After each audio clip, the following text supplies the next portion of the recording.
Hey everybody, welcome back. I'm Cass with College of Lore. I am the Penitent with College of I'm Lore. gonna see how fast I can talk for this entire video. Just kidding. No, I'm not. That would be really annoying even for me, and I bet it would be more annoying for you. Today,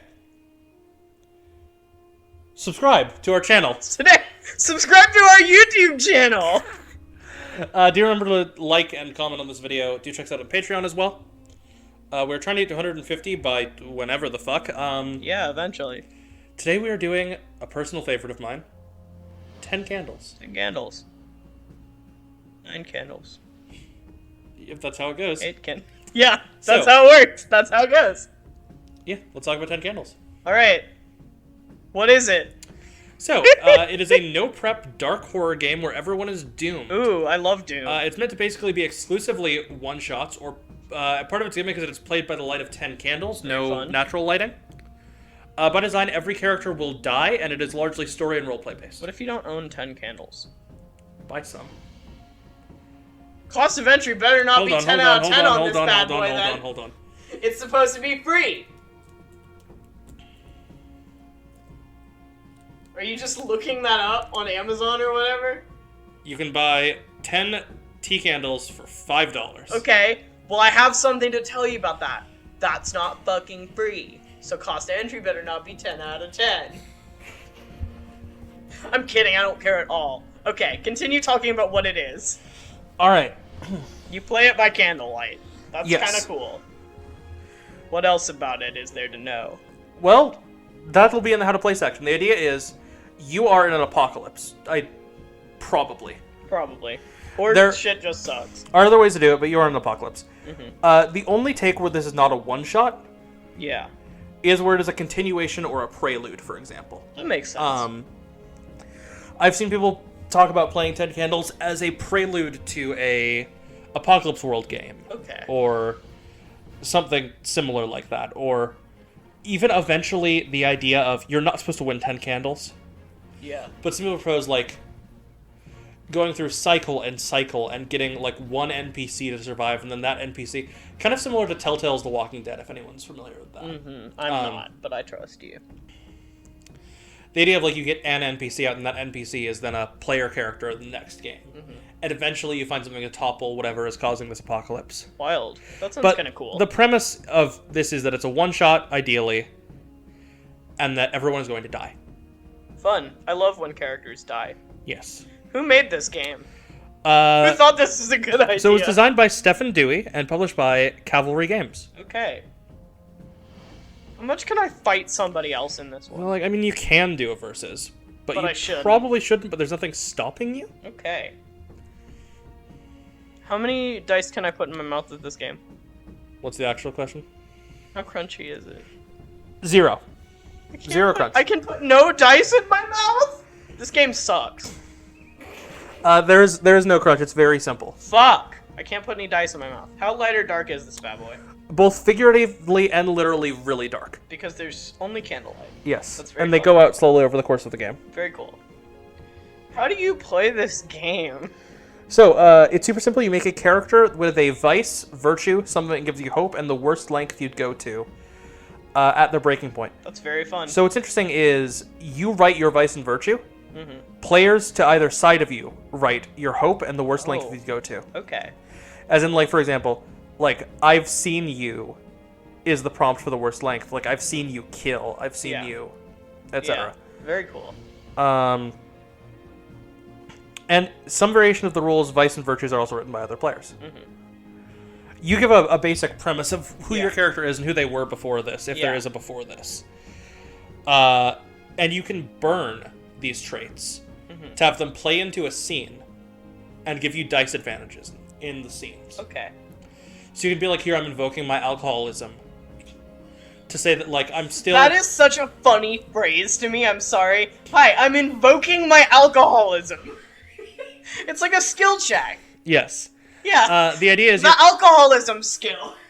It's similar to calling on die traits in Burning Wheel, but you totally lose them after. Oh, wild. Okay. This game is meant to be recorded and have little to no cross-chatter is the other thing. Okay. As if it was a found footage recording. Okay, that's pretty cool. On each scene, players will help the GM establish the scene. Okay. Whenever players need to roll, they roll a pool of 10 dice. As long as one roll is a 6, the action succeeds, but any 1s are removed for the rest of the scene. Okay. Anytime an action fails, the scene ends suddenly and a candle blows out. Alright. There are 10 scenes throughout all of this game. The dice pool does refill when a new scene starts. Okay. But only insofar as the amount of candles you have. And when you lose a die, the DM's monsters and characters gain that die. Oh boy. So you can see how your failures start to compound when the candles go out more and more. Yeah. And the characters will slowly die off over the course of this, ideally. Yes. When all the candles are out, there is one final scene where all the living characters breathe their last breath and leave a message to whoever finds this tape. Wild. Okay. Yeah, that's the idea. Alright, I fuck with that. Yeah, let's get into rating. Let's do it. Concept. 10 out of 10. I think it's phenomenal. Honestly, I think I would fuck with this game so hard. Yeah, I think from execution to just the base idea, yeah, I think this is one of the best game concepts I've ever heard of. Crunchy. Cost of entry. 10 out of 10. Hey, what did I just tell you 3 minutes ago? So, I grant you do need tea candles to play it. So it's not free. Consider, you put 10 batteries in your flashlight and you take 1 out. How would that even work? You just turn all 10 players' phone flashlights on. 10 players is a big group for this. Are you nuts? Right, okay, it's not supposed to be a candle for every player. No. It's a candle for every scene. I'm stupid. You have turn 10 lights on in your house and turn 1 off every. You just have to move around. Listen, you can get other people's phones. Just steal somebody else in your family's phone. There are ways to symbolize this without candles if you don't have any. But the author of the game, the creator of the game, has tutorial videos for his rules on his own YouTube channel. Oh, that's cool. That he's made himself. Wild. Which is fascinating to me, and it makes the cost of entry 10 out of 10 to me, because all you need is tea candles and note cards. Alright. Player ease. 10 out of 10. I mean, the only thing you need to do is roleplay, which... You're hopefully already doing that, because this is a tabletop role-playing game. And describe a character concept. You need to make a character concept, and depending on whichever variant of the rules... Yeah, you roll a pool of d6s. Yeah. GMEs. 9 out of 10, you need to come up with some sort of premise. Yeah, and that's about it. And some sort of dark way for things to end, but it's no prep. And yeah. Right. The hardest thing about jamming this game, honestly, is being willing to kill off people so brutally. Yeah, that's fair. Flexibility. And heartlessly. 7 out of 10. So, you can do, like, just a bad situation. I've heard a ton of prompts for this game because I love this game. Yeah. You can just do... We grew up in a shitty neighborhood and none of us made it out. Yikes, yeah. You can do... There's an alien invasion and we're one of the last survivors. Okay. It can go anywhere. You can do, like... The world is slowly dying and we're just fighting against the flow of time. You know, this can be spread out over a week or 30 years. Oh, yeah, it could be a day or a lifetime, yeah. Yeah, That's very cool. For the concept of we grew up in a shitty neighborhood and no one made it out, you know, maybe someone died at 12 and someone died at like 19. Yeah. You know, and for an invasion, someone who started as a kid could die as an old man. Yeah. So you can really do almost anything. The one notch in the flexibility that takes down from like a 10, 9, 8, 10, is that it has to be dark explicitly. And everyone has to... Super fucked up and everyone's supposed to die. Yeah, you could roll whatever and make it so not everyone has to die. But expressly conceded the game, everyone has to die. Yes. Variety.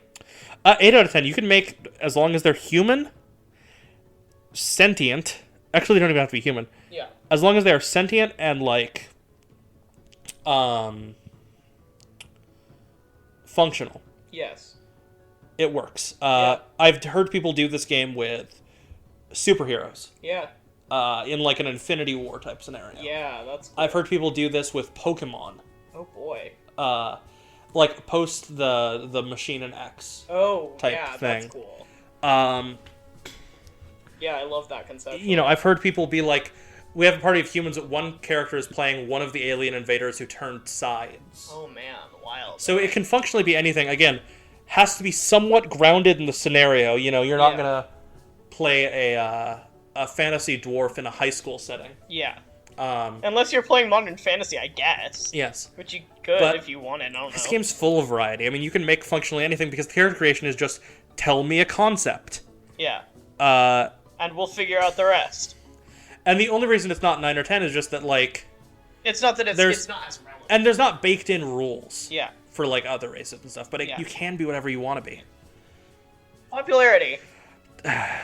2. This is why it's not the highest on the scoreboard. No one knows what the fuck this game is most of the time. I know it. We all know it now, everyone on this channel. Make it a 3. Yeah. Get it up there. Get this to a 10 out of 10. I love 10 Candles, but almost no one knows what the game is. Yeah. I want to play it so bad.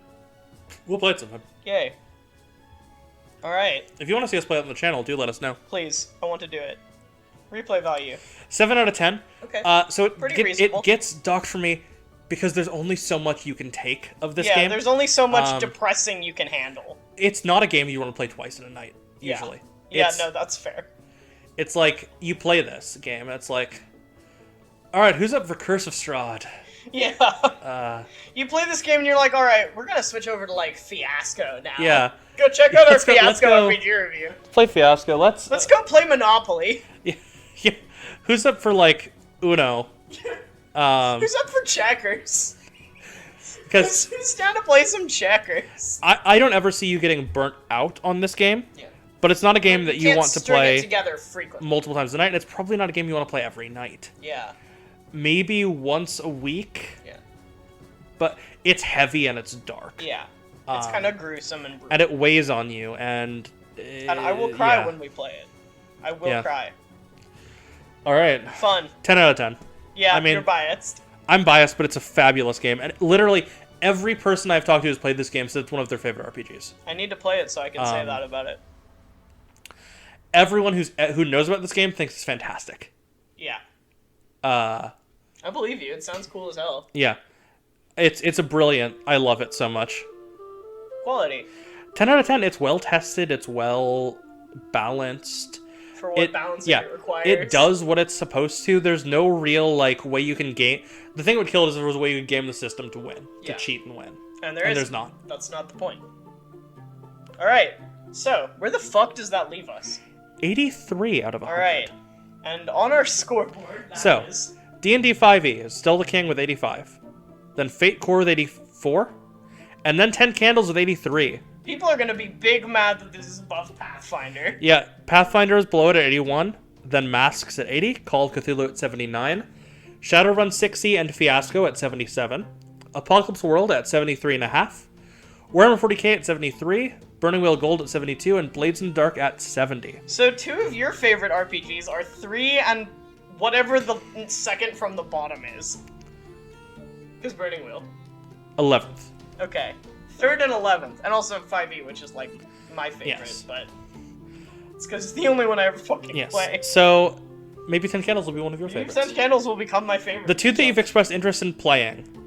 Like the opposite sides of the spectrum, yeah. The 2 that you've expressed because it's all role-playing. The most interest in playing are 10 Candles and Fiasco, which I think is fascinating. And Burning Wheel. I want to play Burning Wheel. It's just super crunchy. Yes. I think it's funny, the ones you've expressed least interest in playing is like Warhammer 40k. Well, yeah. Yeah. Because who the fuck wants to play Warhammer 40k? Millions of people, as it turns out. Not me, though! I'm not one of them! If you want to see our reviews for Pathfinder to find out why it's a little lower, or Burning Wheel to find out why it's that low. Even though it's one of the best games of all time. And it's my favorite game. My personal favorite game. It's my personal favorite game, quote by the Penitent. You could check out our RPG review playlist on the channel. On our YouTube channel that you're watching right now. Thank you so much for watching. If you'd like to see us play 10 Candles, do let us know. We really want to do this. Please. If you don't, we will probably do it in our off time. We'll probably do it anyway. Just on our, in our like home shit. Okay. Goodbye. Bye, I love you guys. Bye! Thank you for watching this video from College of Lore. Remember to like this video, subscribe to join the party, and have a fantastic adventure.